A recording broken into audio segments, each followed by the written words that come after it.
that your baby? Yes.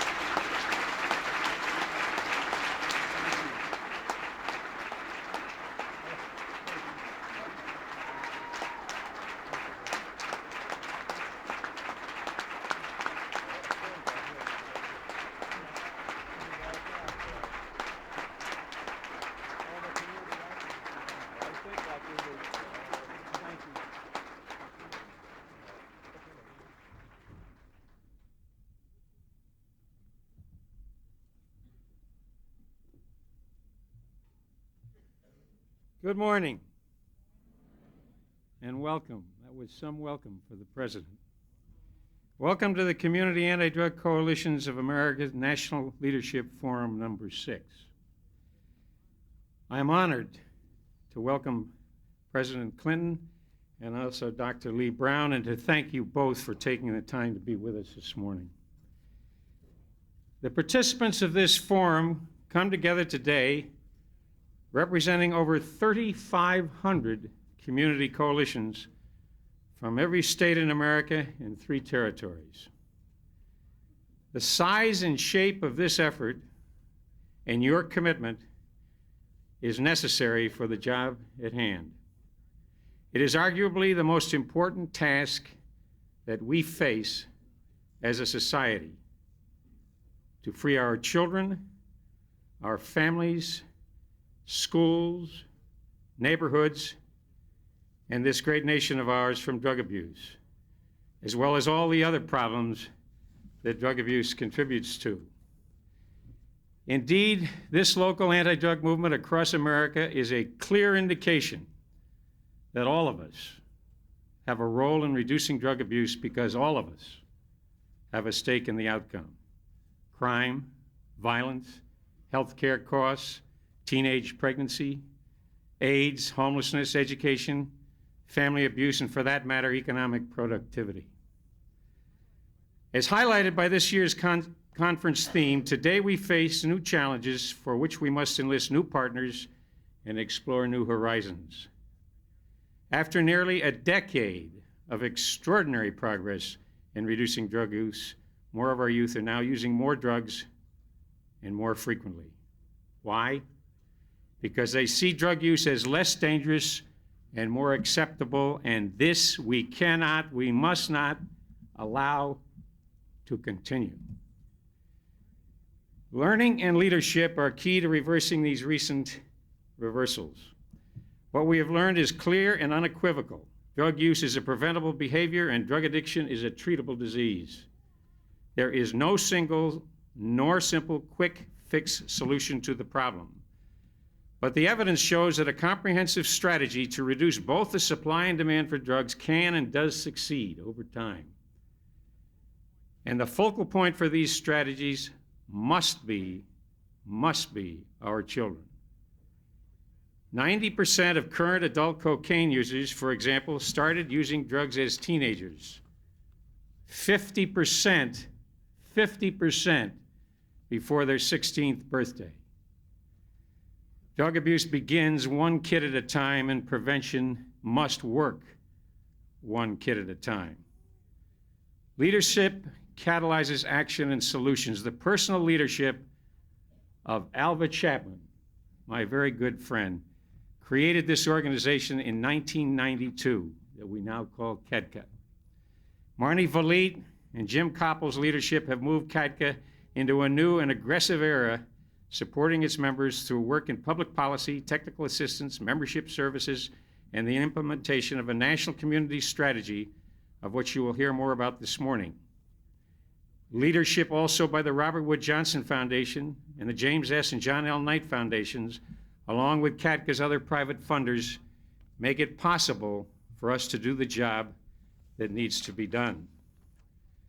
Bipartisan political leadership is necessary as well, to remind us all of what is at stake, what is expected of us, and to critically report on our progress and challenge us to new solutions. For example, what would be the effect of 10,000 community coalitions on this country's drug problem?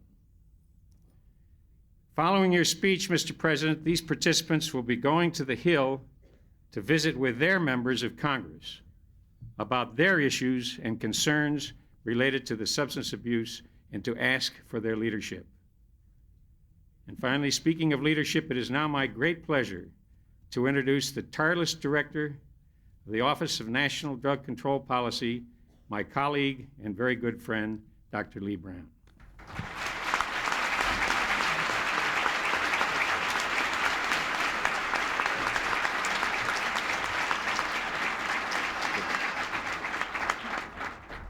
Thank you, Jim. Mr. President, it is a real pleasure for me to participate again in the National Leadership Forum of the Community Anti-Drug Coalitions of America. These annual meetings are important. They're important because they give us, those of us who care and care passionately about the fight against drugs, an opportunity to renew our commitment to a common cause. We all are making efforts and working hard toward the same goal. That goal is the realization of a drug-free America in the 21st century. To be successful, we have to continue to push and push aggressively to keep the issue of substance abuse front and center on the American agenda. By your leadership, by your commitment, Mr. President, you make my job as Director of the Office of National Drug Control Policy much easier. I am both professionally and personally honored to serve this President on an issue that so impacts the quality of life of this entire nation. And as a nation, we're fortunate to have a President that places more emphasis, has done more to address the drug problem than any other president in the history of this country.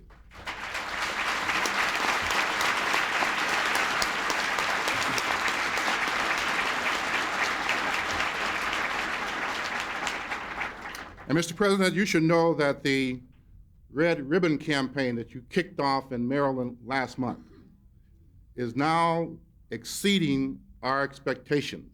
So again, we thank you for your leadership on that very important program.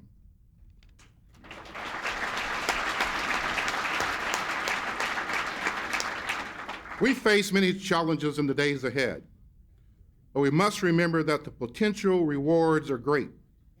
We're fighting to protect our nation's youth. We're fighting literally for our future. Today, all too many American youngsters are at risk. Marijuana users are up, and our children's fear of the consequences of drug use is down. We must provide them with the support, the information, the tools they need in order to make smart decisions for their own lives. My friends, it's all about our children. The message to young people must be firm, it must be clear, and it must be consistent. As our recent public service announcement says, stay drug-free, you have the power. This is the message we're sending American youngsters. It's a powerful message that emphasizes positive behavior. We want it to be embraced and supported by every young people, every young person in this great nation of ours. Yet for this to happen, we need your help. We need your help as we reach out to parents, as we reach out to children. This is why the work you all do at the local level is so vitally important to our overall objectives. This is why the President's National Drug Control Strategy, our roadmap for federal, state, local, and the private sector, is so important. This is why congressional bipartisan leadership is so important. Every effort that we make must have impact, because what we're talking about is the future of our country. So I commend all of you for the work you're doing to help focus the nation's attention on the problem of drug abuse. And I have no doubt that together, under the leadership of our president, we can and we will win this fight. Our children and our country are depending on us. We can and we will win this fight. Thank you, and keep up the good work.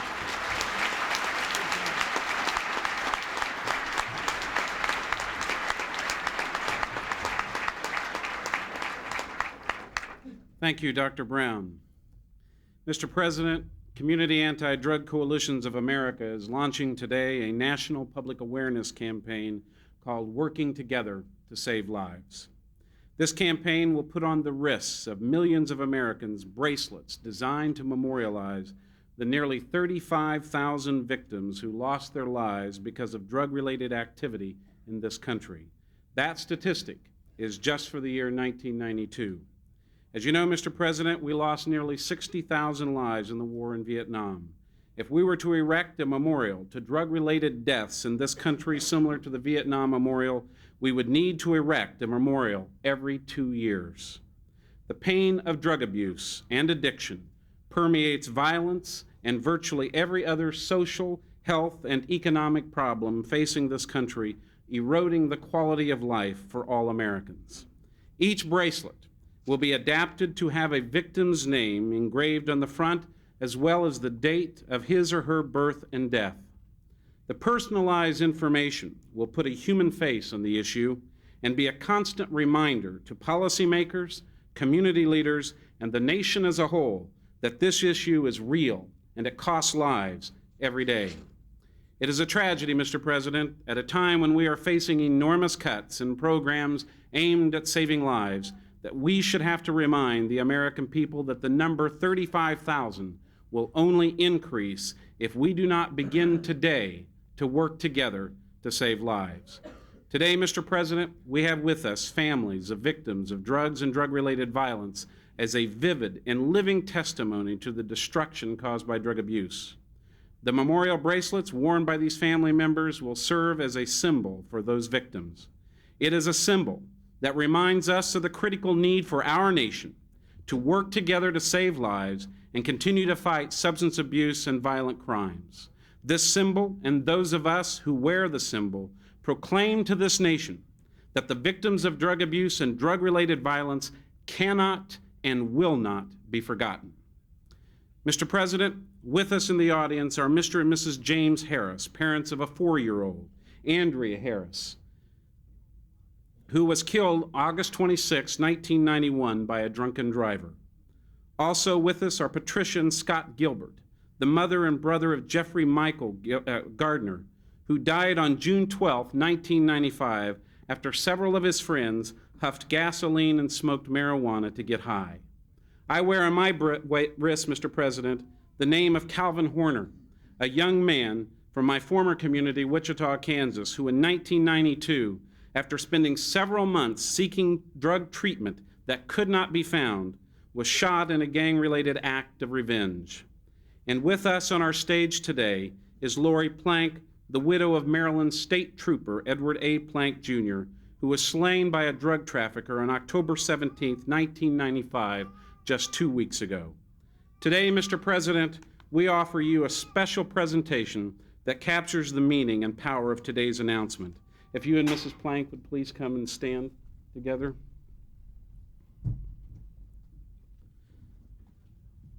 Mr. President, the bracelet that Lori Plank is about to present you bears the name of her late husband, who just 2 weeks ago stopped 2 men as they sped through a small Eastern Shore town bound for North Carolina. They had a cargo of crack and powdered cocaine with a street value of $83,000. Trooper Plank stopped the suspects about 12:50 a.m. as they drove south on Route 13, a road that police said is used frequently by drug runners traveling between New York and Norfolk. Because of the suspicious nature of the car, Trooper Plank called for backup as a safety precaution and was met by another trooper at the scene, Trooper Dennis Lord, who is also with us this morning. As Trooper Plank approached the car, he was shot without warning and died 2 hours later in a nearby hospital. The 2 suspects were later caught and charged with murder. A 7-year trooper Edward Plank Jr. lived in Salisbury, Maryland with Lori and their 7-month-old daughter, Haley. Lori has told friends and media that Edward Plank was very proud to be a Maryland State Police trooper, and he will have that honor forever. Today, Mr. President, Lori would like to present you with her bracelet.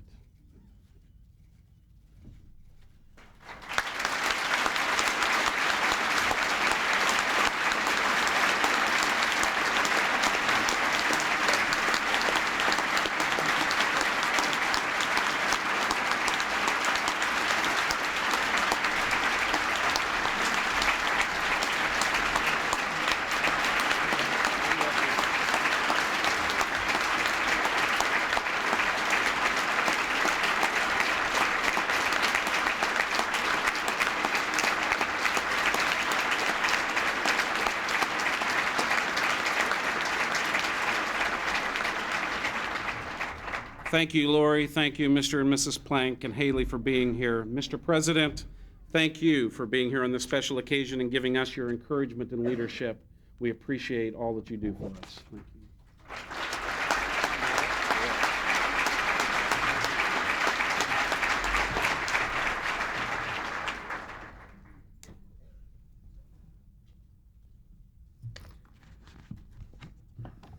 Thank you, Jim. My good friend Jim Burke, thank you for devoting your life to this cause. Thank you, Alva Chapman, CADCA's founding chair, who first talked to me about this some years ago now. Thank you, Lee Brown, for your distinguished work for all American and all American children. Thank you, Marnie Vallette. I thank all the families who are here today who have sustained losses. And I want to say a special word of thanks to Lori Plank for having the courage to be here just 2 weeks after she lost her husband, along with her husband's parents and her beautiful child. I thank them for coming and for devoting themselves to the proposition that the best way they can honor Ed Plank is to do whatever can be done to stop this madness from killing more Americans. Let me say to all of you that this issue is especially close to me. It's most of you, because of what you do, probably know I grew up in an alcoholic home, and I have a brother I love very much who could have been killed by the cocaine habit he had. This is madness, pure and simple. And we all have to do whatever we can to get it out of our lives. We have to deal with the question of law enforcement and punishment. We have to deal with education and treatment and prevention. We have to deal with all those things that can be done by the president and all those things that can be done by legislators at the national, state, and local level. But in the end, this problem will be changed when America changes. When we assume responsibility for ourselves, our families, and our communities. And therefore, what you are doing, and what other Americans are doing in attempting to assert that sort of responsibility over their own lives, for their families, and for their communities is the most important thing that can be done in America today. And it is up to the rest of us to support you as well as we possibly can. Of course, parents have a special role to play, because we all know that the best crime prevention, the best anti-drug program in this country always has been a good family with strong parents. We know that it is the government's job to uphold the law, to promote order, but parents must teach right from wrong. And we must all support that. And where the parents are not there or cannot do it, then the community must step in and do their best, which is what so many of you are trying to do.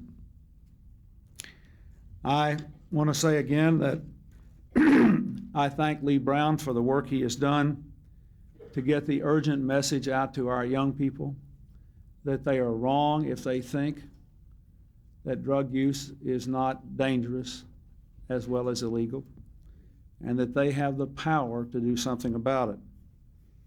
That message has to be repeated over and over and over again.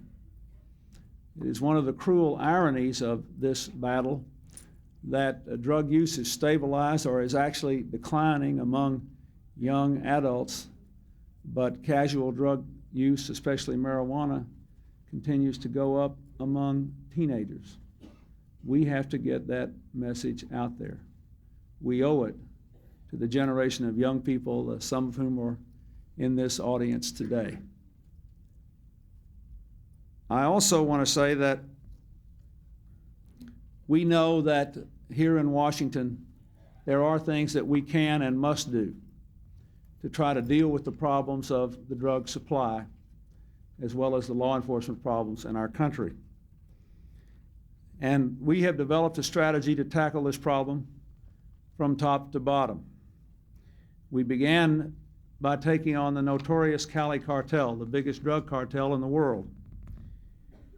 For years, the Cali cartel pumped drugs into the American economy and into the veins of the American people with impunity.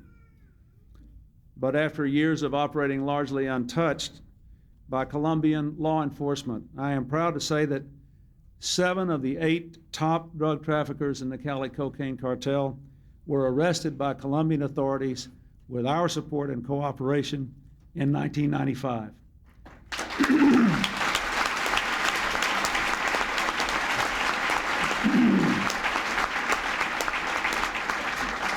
Investigative activity by United States enforcement agencies provided much of the evidence against the Cali kingpins. We are also using our military and our law enforcement activities beyond our borders in other ways. We are working more closely together among ourselves and with other countries. We are beginning to have a real impact. But we know that cutting off the supply is only half the equation. As long as the demand remains great in America, people will figure out how to provide some supply. We have to take more steps here in this country to reduce demand. We have to take more steps to punish people who are making a killing by killing other people. And we have to take more steps to empower people like you to do the education, the treatment, and the prevention work that will turn this generation of young people away from this madness.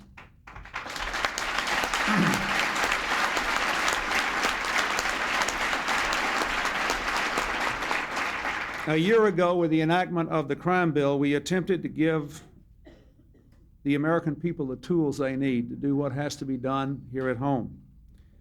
We put more police on the street, and we did more to get guns and drugs and children off the street.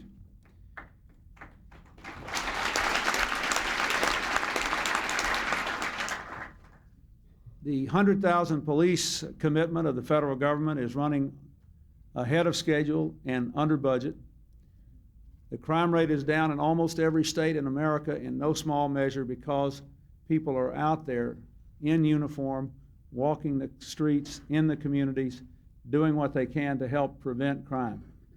More and more law enforcement officers are in our schools through programs like the DARE program, trying to help educate children and prevent the drug problem from taking hold. 3 strikes and you're out is now the law of the land, and more career criminals are being tried under it and convicted under it. We are taking steps against the terrible problems of violence against women. And the crime bill, together with the education bills that were passed and our budget, have increased our commitment to drug treatment as well as to education and other prevention strategies, which is also important.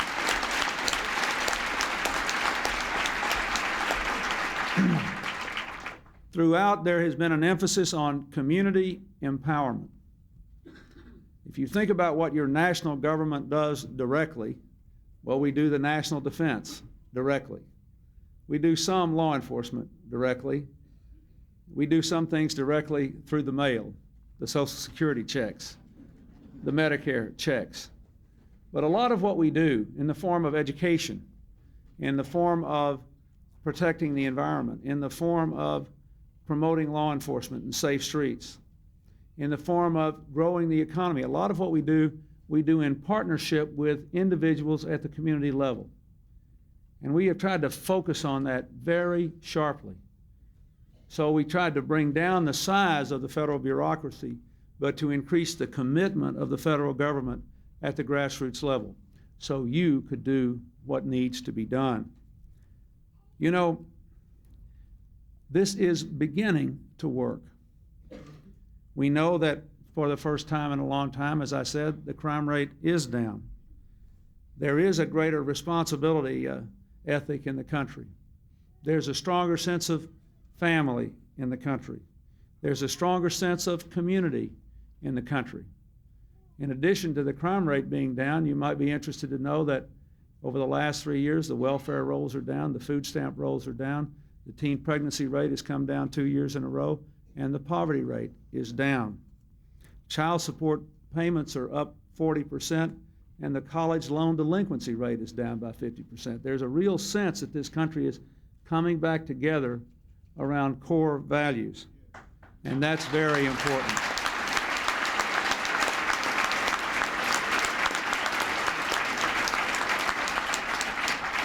Having said that, we know that crime, welfare, poverty, violence, and drug abuse are still far too high. We know that random juvenile violence and casual juvenile drug use are both going up, even as the overall statistics seem to be getting better. There's still too many of our children out there raising themselves. There are too many kids out there who aren't a part of something wholesome and positive and bigger than themselves, where people are not taking responsibility for their future and trying to help them take responsibility for themselves. And there is still way too much violence in this country, as the tragic example of the Plank family shows. So let me say, and Jim made a reference to it, but it is in this context that I want you all to see and make your own judgments about the budget battle now raging in Washington. We do have to continue to bring this deficit down, and we do need to balance our budget. I'm proud of the fact that it's gone from a $290 billion a year budget to a $164 billion a year budget in just 3 years, and you might be interested to know that as a percentage of our income, the United States now has the lowest budget deficit of any industrial country in the world except for Norway, in the entire world today. Now, that doesn't mean that we don't need to do more. We built up such a huge debt in the 1980s and early 90s. We need to do more. But it means we have to do it in a way that is consistent with our values. Why do we need to eliminate the deficit? Because we want to grow the economy and raise incomes and give our children a brighter future. But we have to do it in a way that looks to our values, to give people a chance to make the most of their own lives, to strengthen families, to reward work and family, and to help communities solve their problems. That is the purpose of this. And that's why I have said repeatedly, I think it is a mistake to balance the budget if we cut education, or if we harm the healthcare system, or undermine the environment, or weaken law enforcement, or raise taxes on working families. I don't think those should be options. And if you look at the work in which you are involved, you are doing this work, but it makes a difference if the nation is contributing to law enforcement. It makes a difference if the nation is contributing to drug education. It makes a real difference if the nation is contributing to the treatment programs. All these things matter.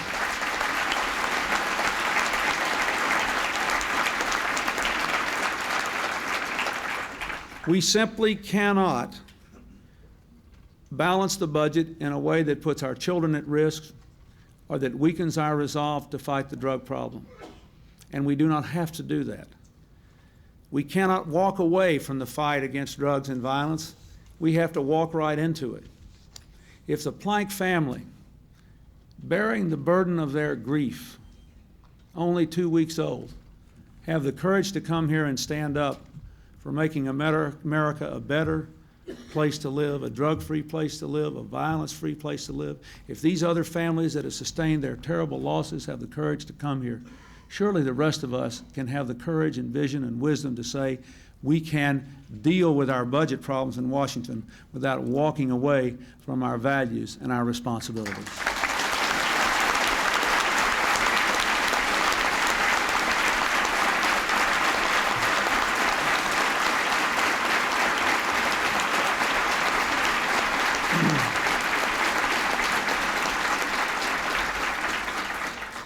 Let me say that one of the things that concerns me most as president is to see the economy coming back and all these indicators that society is getting healthier, and then to see underneath it that juvenile violence is still going up and that casual juvenile drug use is still going up. If we don't turn that around, then all these directions could be brought to a screeching halt as more and more of these juveniles become adults. And I've told the Attorney General that in terms of law enforcement, we need to focus on the problem of juvenile violence more than ever before to see what can be done there. We can't tolerate the killing of an innocent child by gang members simply because her parents drove down the wrong street. We can't tolerate the killing of innocent children in schools, or what happened in Maryland not very long ago, an honor student standing at a bus stop just happened to be in the way, in the crossfire of two gangs that took a notion to shoot at each other. We can't tolerate the shooting of one youth by another simply because the killer felt that he was shown disrespect and therefore had a right to shoot another child. That is not the America I grew up in. That's not the America that won World War II or the Cold War, or that stood for freedom and opportunity for the whole world. And that is not the America we can afford to leave to our children. We also have to deal with this whole problem of casual drug use. You heard Jim Burke talk about it. You heard Lee Brown talk about it.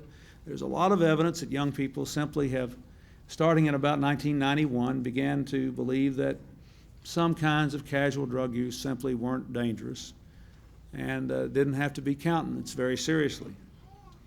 That is not true. It is not true because, as a pure medical matter, marijuana is more toxic than ever before, because people who do it are now mixing it with other things like huffing all these dangerous fumes, because very often they get into other drugs. We have got to do something about it. Most of our children are busy building good lives. Most of our kids are more than happy to show up for activities like this. They're not involved in violent activities. They're doing well in their schools.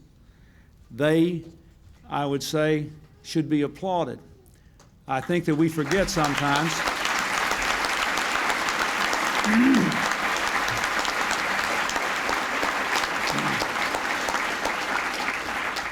what we need to ask these young people to do is what these young people are doing here.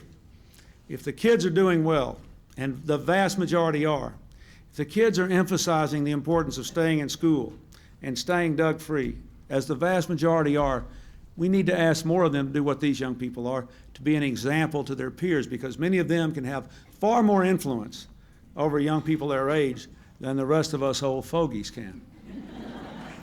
And we need to applaud them and give them encouragement.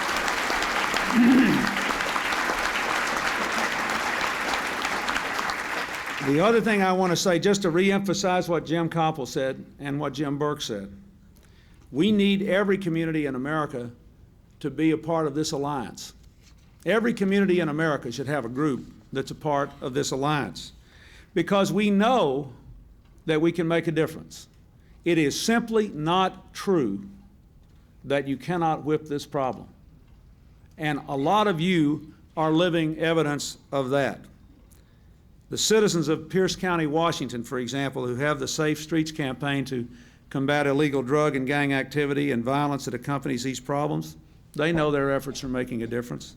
They have closed down over 600 drug dealing locations in 12 communities and reduced calls to 911 by 23,000.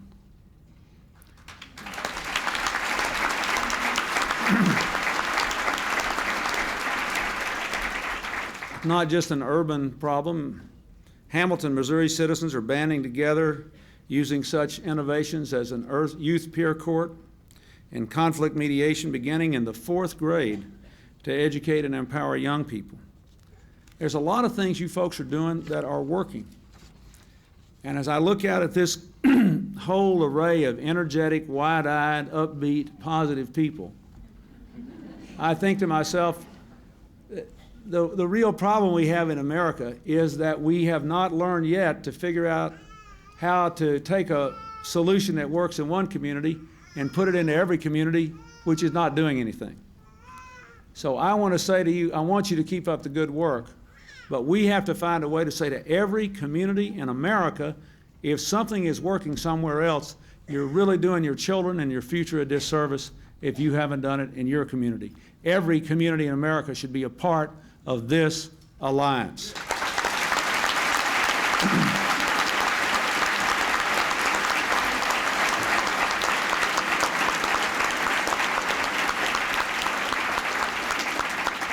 In an attempt to facilitate greater progress in dealing with the problems of juvenile violence and juvenile drug use, I will convene a White House leadership conference on adolescent drug use and violence in January.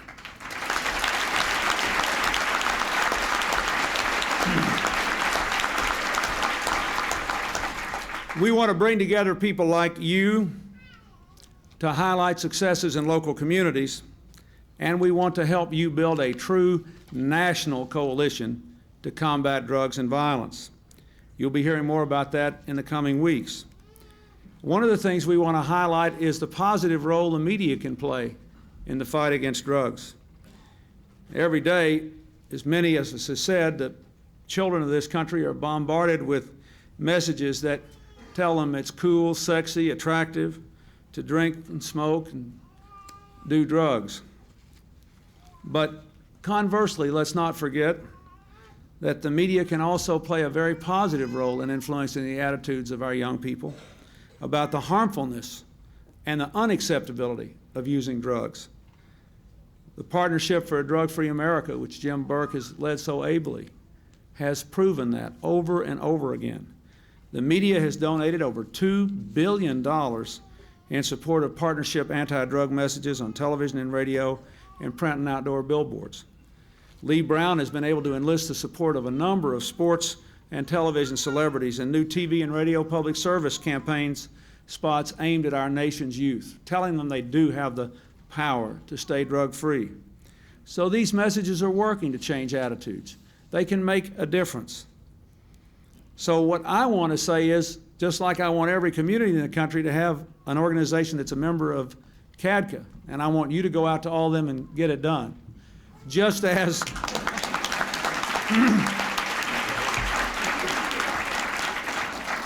I want the vast majority of our young people who are doing the right thing with their lives to do what these young people are doing and reach out to other kids and help them. We ask the media across this nation, when it comes to the fight against drugs, turn up the volume.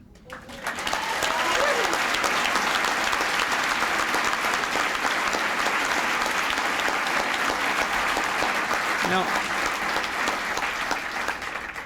I also ask you not to forget that the media is not a national thing entirely. That Lee Brown and Bill Clinton and Jim Burke and Jim Koppel and all the rest of it, we can go to the networks and to the large media centers and say, will you help us do this? But the media in America is a many-faceted thing. And there are things that can be done in your community by people who are more than willing to help if you ask them to do it. Oftentimes, too many of our young people spend too much time relating to the media as opposed to other people. They don't have enough time for a lot of things that ought to be spent time ought to be spent on, and too much time sitting in front of the television. We need to ask for help to turn up the volume. I have been profoundly impressed by the number of positive things that our media has done to help us in this battle. We need to come up with systematic plans in every community to do more. And